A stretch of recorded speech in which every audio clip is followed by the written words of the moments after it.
Good evening and welcome back to Ladybug Grace, where we're currently reading through the Bible, and we're at the book of Daniel at the moment, and we're going to finish that book off tonight. But before we begin, chapter 11, our prayer.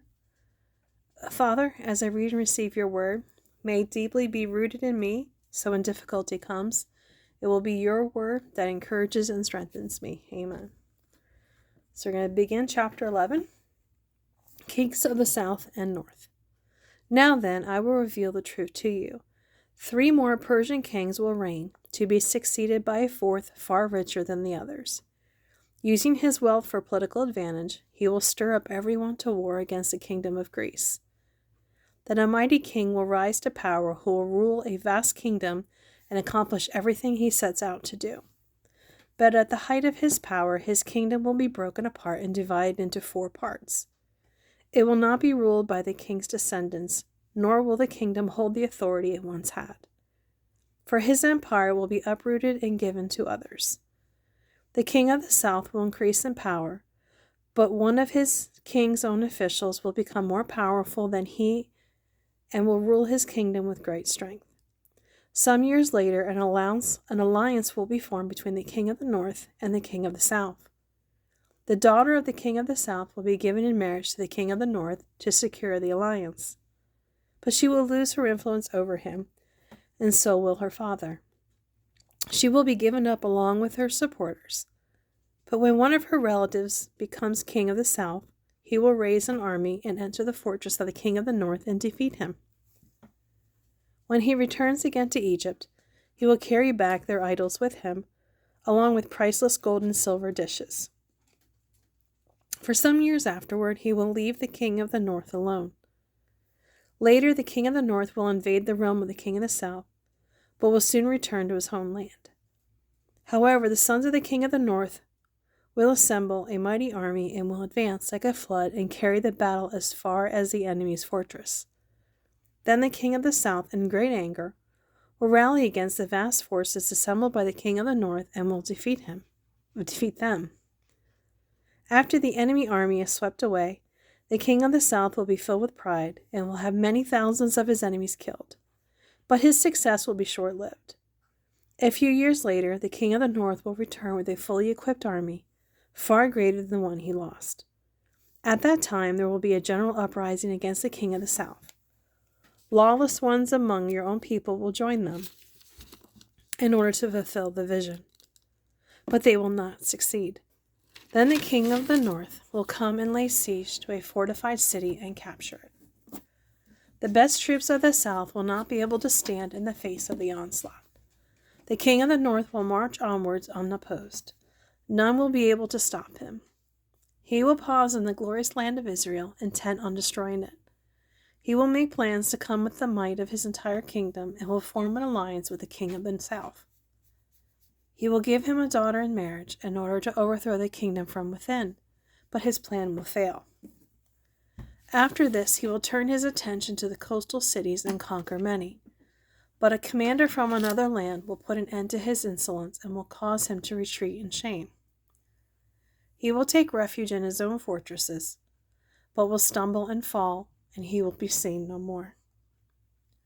His successor will be remembered as the king who sent a tax collector to maintain the royal splendor, but after a very brief reign he will die, though neither in battle nor open conflict. The next to come to power will be a despicable man who is not directly in line for royal succession, but he will slip in when least expected and take over the kingdom by flattery and intrigue. Before him great armies will be swept away, including a covenant prince. By making deceitful promises, he will make various alliances with a mere handful of followers. He will become strong. Without warning, he will enter the richest areas of the land and do something that none of his predecessors ever did: distribute among his followers the plunder and wealth of the rich. He will plot the overthrow of strongholds, but this will last only for a short while. Then he will stir up his courage and raise a great army against the king of the south. The king of the south will go to battle with a mighty army, but to no avail, for plots against him will succeed. Those of his own household will bring his downfall. His army will be swept away, and many will be killed. Seeking nothing but each other's harm, these kings will plot against each other at the conference table, attempting to deceive each other. But it will make no difference, for the end will still come at the appointed time. The king of the north will then return home with great riches. On the way, he will set himself against the people of the Holy Covenant, doing much damage before continuing his journey. Then at the appointed time, he will once again invade the south, but this time the result will be different. For warships from western coastlands will scare him off, and he will withdraw and return home. But he will vent his anger against the people of the Holy Covenant and reward those who forsake the covenant. His army will take over the temple fortress, polluting the sanctuary, putting a stop to the daily sacrifices, and setting up the sacrilegious object that causes desecration. He will flatter those who have violated the covenant and win them over to his side. But the people who know their God will be strong and will resist him. Those who are wise will give instruction to many, but for a time many of these teachers will die by fire and sword, or they will be jailed and robbed. While all teachers will die by fire, and while all these persecutions are going on, a little help will arrive. Though many who join them will not be sincere, and some who are wise will fall victim to persecution. In this way they will be refined and cleansed and made pure until the time of the end, for the appointed time is still to come. The king will do as he pleases, exalting himself and claiming to be greater than every god there is, even blaspheming the God of gods. He will succeed until the time of wrath is completed. For what has been determined will surely take place. He will have no regard for the gods of his ancestors, or for the God beloved of woman, or for any other god, for he will boast that he is greater than all. Instead of these, he will worship the God of fortresses, a god his ancestors never knew, and lavish on him gold, silver, precious stones, and costly gifts. Claiming this foreign god's help, he will attack the strongest fortresses. He will honor those who submit to him, appointing them to position of authority and dividing the land among them as their reward. Then at the time of the end, the king of the south will attack him, and the king of the north will storm out against him with chariots, cavalry, and a vast navy. He will invade various lands and sweep through them like a flood. He will enter the glorious land of Israel, and many nations will fall. But Moab, Edom, and the best part of Ammon will escape. He will conquer many countries, and Egypt will not escape. He will gain control over the gold, silver, and treasures of Egypt, and the Libyans, Ethiopians will be his servants. But then news from the east and the north will alarm him, and he will set out in great anger to destroy many as he goes. He will halt between the glorious holy mountain and the sea, and will pitch his royal tents there. But while he is there, his time will suddenly run out, and there will be no one to help him. Chapter 12. The time of the end. At that time, Michael, the archangel, who stands guard over your nation, will arise. Then there will be a time of anguish greater than any since nations first came into existence. But at that time, every one of your people whose name is written in the book will be rescued. Many of those bodies lie dead and buried will rise up, some to everlasting life, and some to shame and everlasting contempt. Those who are wise will shine as bright as the sky, and those who turn many to righteousness will shine like stars forever. But you, Daniel, keep this prophecy a secret. Seal up the book until the time of the end. Many will rush here and there, and knowledge will increase.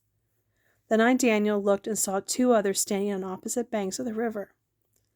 One of them asked the man dressed in linen, who was now standing above the river, "How long will it be until these shocking events happen?" The man dressed in linen, who was standing above the river, raised both his hands toward heaven and took this solemn oath by the one who lives forever. It will go on for a time, times, and half a time. When the shattering of the holy people has finally come to an end, all these things will have happened. I heard what he said, but I did not understand what he meant. So I asked, "How will all this finally end, my Lord?" But he said, "Go now, Daniel, for what I have said is for the time of the end. Many will be purified, cleansed, and refined by these trials. But the wicked will continue in their wickedness, and none of them will understand. Only those who are wise will know what it means. From the time the daily sacrifice is taken away, and the sacrilegious objects that causes desecration is set up to be worshipped, there will be 1,290 days. And blessed are those who wait and remain until the end of the 1,335 days. As for you, go your way until the end.